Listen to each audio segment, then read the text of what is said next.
Oh, it's time to grab your glasses, family. It's time for us to get started. I'm so excited. Sitting up here, Kid Magic Rock. Shots out. Here we go.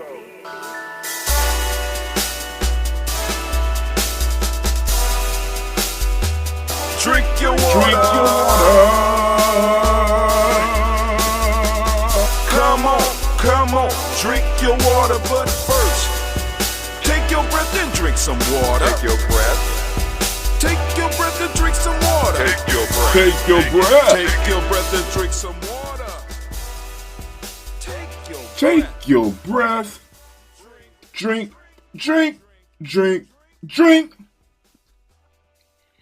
Or should we say, breathe, then drink. All right, family. I want to welcome you to the Daily Spark. Of course, we want to say great Kuumba to all of you in Kuumba. Great Kuumba to the Kuumba babies. All right, clap it up. We also want to raise up all those Ujima babies because we are in the week of Ujima. And family, believe it or not, this is my second time recording this. I went through my notes, going through my script, and I had mixed up my days. Oh my God. So I'm sitting up here like, this is sounding a lot like yesterday. And I went back and checked my notes. I'm like, oh, because the source notes are from yesterday. I needed the source notes for the day. So let's get it popping off, right, family? If you like something here that you hear, type in Ashe or throw up that fire emoji. Ashe. I want to see how you spell Ashe. I spell it A-X-E with that little apostrophe on the end, right? Right? But anyway, how you spell is how you spell it. Throw it up there. Let's see, family. Also, I want to make sure you know that you are an outstanding congregation, the mighty home of the stubborn minority, place of your calling. This is Gye-Nyame Journey Media. I am the host, Brother Tim. Of course, you know it's hardest in production all day, every day. We strive to blow up your old paradigm.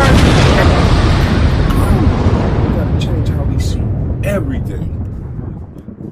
Because our enemies are stripping off their masks, family. So they stop playing. We need to stop playing. You understand what I'm saying? All right, so let's get it moving. Before I jump in, I want to make sure that you got all of the information that you need today. The haiku of the day. No, my fault. The proverb of the day is a guest is like rain. Right? I'm gonna make sure that conversation is in there, but I want to read it so that you are pre-armed. The algorithm for the day is I am a creator, not just a consumer. Once again, it is I am a creator, not just a consumer. One last time.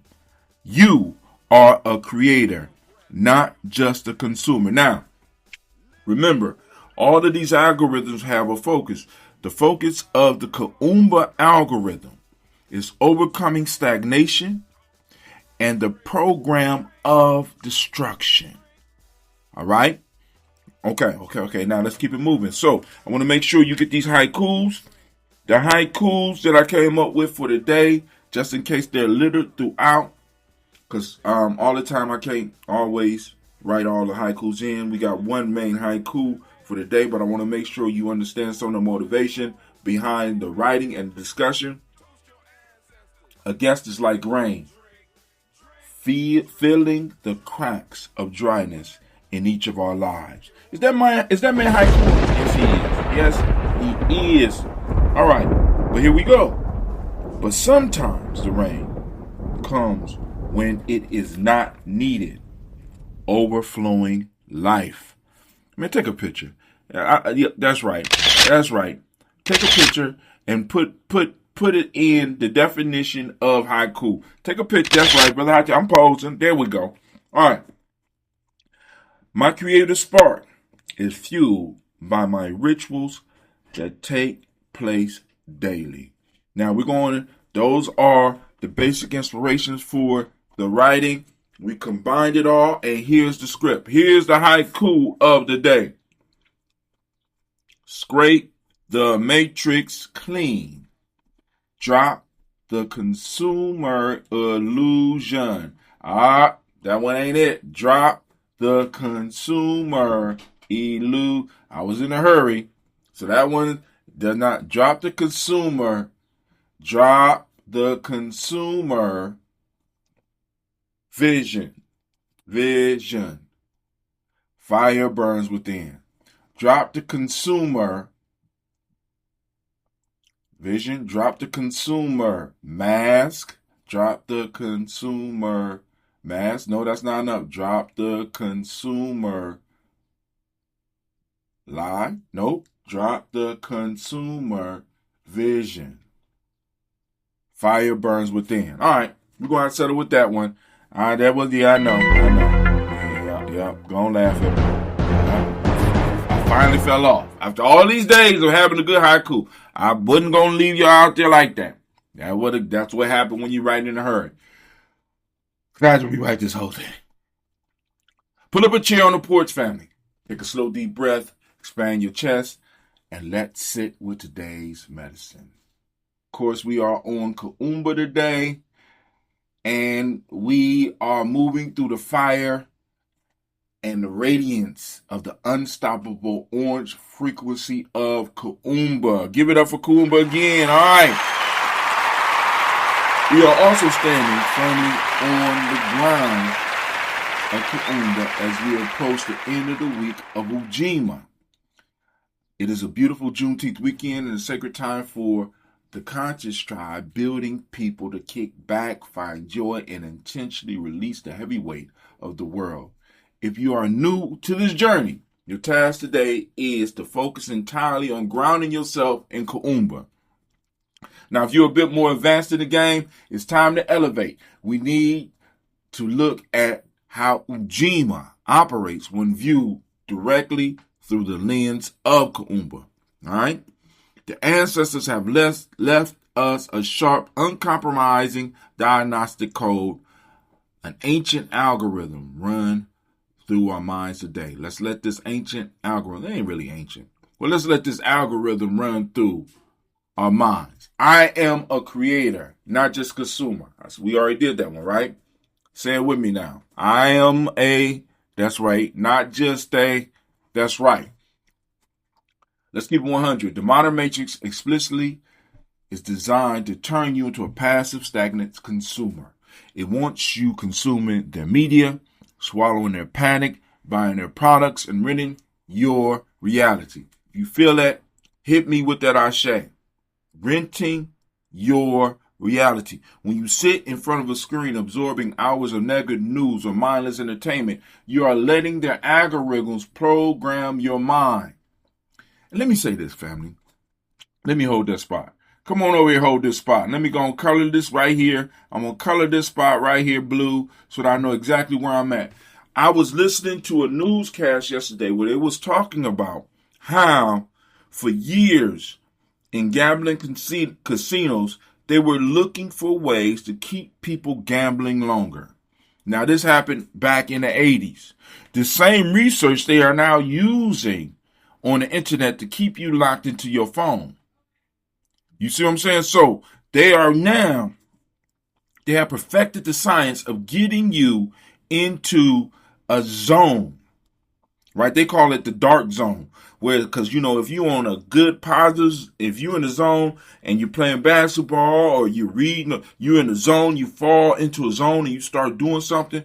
After you get done with that, you feel kind of accomplished. You feel pretty good. But this zone drains you of energy, right? Because the goal that you're trying to achieve and that you fall into the zone for is not productive at all for you. They're getting us into this consumer mind state where we're consuming everything around us, and very few of us are adding stuff or meaningful stuff to what's going on out here in this world. We're not adding anything positive to the internet. We're not adding anything of value on there, and we're just reproducing garbage. And I'm just challenging us. We got to change that. And we got to get up out this subscriber mind state. Stagnancy is a spiritual disease. When your energy does not flow outward into active creation, it rots inward, leading to anxiety, depression, and self-doubt. We have to consciously fight this program of stagnation and destruction.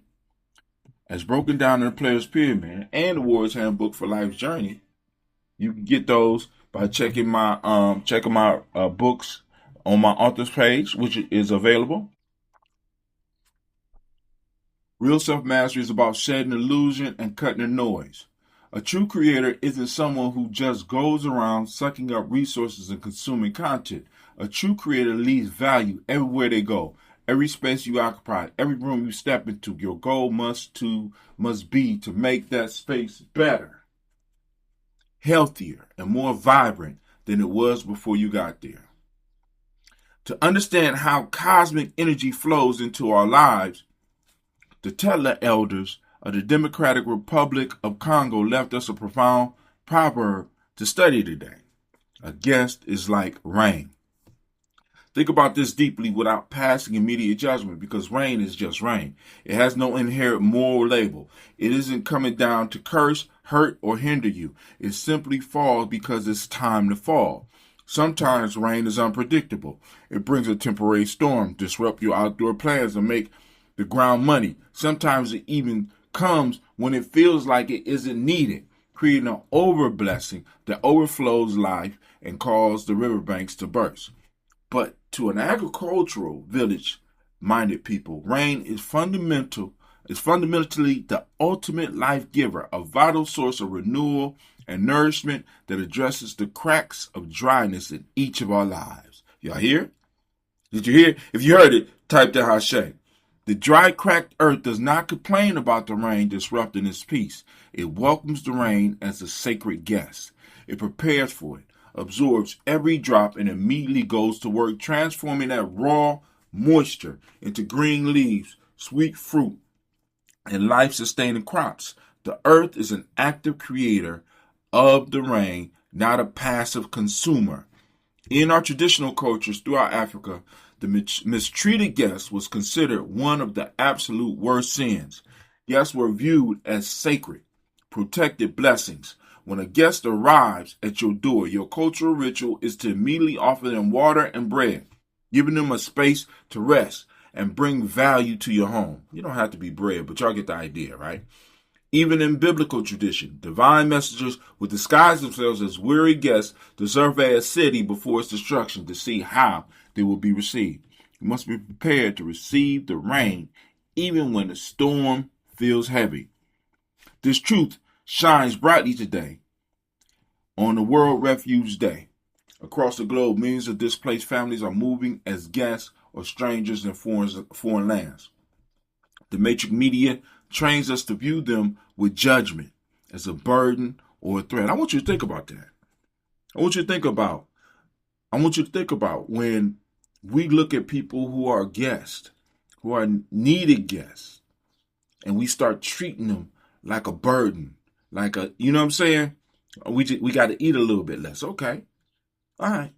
You know what I'm saying? But the ancestors remind us that a guest like rain, a guest is sacred like rain. When we open our gates and welcome them with sacred hospitality, their presence, their stories, and their unyielding resilience, water our dry, stagnant communities, bringing unexpected blessings and creative renewal. And I honestly believe that America is where it is, not only because of the labor of black folks, but because America is basically a melting pot, or used to be a melting pot that was open to new people to come, even though it wasn't open for all people. And I believe that once we close those gates, once we allow these narcissistic white folk to close this gate, because it ain't just white folks. And when I say white folks, I'm more stating a state of mind. I do mean white folks, but I need you to understand, because we have some black folk that are anti-black, that are very white, they operate as white narcissists, right? We got to be clear that once that cuts off, America is not going to be what it used to be. It wasn't the closed gates that made America what America is, or help America move to where it is now. It wasn't the closeness of it. It was the openness and the constant newness that we allowed in. It was like flowing blood, because some people would come, some people would leave. Whether that leaving is through death or that leaving was through them migrating somewhere else. We see the standard of excellence throughout our history. We have Charlotte Maxeke, 1901, that attended Ohio, the Wilberforce University in Ohio. A young South African guest. She absorbed the education like dry soil absorbing a downpour. She refused to let that knowledge go sit stagnant. She returned home to South Africa and used it as raw material to create school, political organization, and social movements that paved the way for South Africa's liberation. We also have Muhammad Ali in 1967 on this day. On this very day, Ali stood convicted of draft evasion and was stripped of his boxing crown. He was cast out and treated as an outcast and a stranger by the legal system of his own country, yet his defiance watered the seeds of the anti-war and civil rights movement, showing that even when one is treated as an outcast, their moral presence can act as a refreshing rain of truth. To fully step into your power as a creator, you must realize that your creative spark cannot depend on random inspiration. As written in today's haiku, my creative spark is fueled by my rituals that take place daily. That's the haiku from today. Your daily practice, whether it's getting up early to prepare for a show, performing a morning walk, practicing Tai Chi, or engaging in road flow, are not just routines. That's for me personally. They ain't y'all. They are sacred rituals. A ritual is an empower on switch for a habit. It is a process where you trade your time to create a healthy structural internal space where your divine imagination can flourish. Right? Too many rituals people practice today are disempowering matrix rituals that slowly absorb and kill your inner fire. We must intentionally scrape the lazy script of the consumer, push past the fear of failure, and activate the infinite iteration of our minds. When a new idea, an unexpected guest, or a sudden life storm enters your perimeter, do not shrink. Receive it like the earth receives the rain. Take the raw, unrefined energy, pull it down into your Kuumba spot, of course, 2 fingers below the navel, but you know that if you was reading some of our books, and use it to build, to paint, to write, and to reorganize. This entire foundation or foundational breakdown and this corresponding notes can be referenced directly in the file archive under verbatim. Now, that's a note to me. All right, that's a note to me, that entire breakdown. So now what that is, I'm posting this, the actual original script. My original time doing this, I posted it in the Telegram discussion of the show part, not the main piece where I post the show, but I have the discussion over there. I have my original notes for the show. So we go, family. Remember to live your life on purpose, because time waits for no one. Establish life-bringing, empowering rituals that will help you grow into a magnificent creative force. Stop wasting your energy trying to remodel the furniture on a sinking ship and start building your own vessel. Take the time to share this message, hit the subscribe button, and most importantly, leave your comments below. I want to know exactly how this resonates with you and in your spirit today. If you want to tap in and go deeper, join our Telegram group. Connect with me for consultation via the links in the description, and to our dedicated candle lighters that are supporting us as we work towards building our permanent Gye-Nyame porch and chill spot. I see you, and I appreciate your light. Go out into the world today. Unlock your Kuumba. Leave every space and every relationship more beautiful than you found it. This brother Hatim, and I'm saying Ashe, Ashe, Ashe. And you know what that means. You are now listening to Gye-Nyame Journey Radio. This is a Heart of a Symbol production.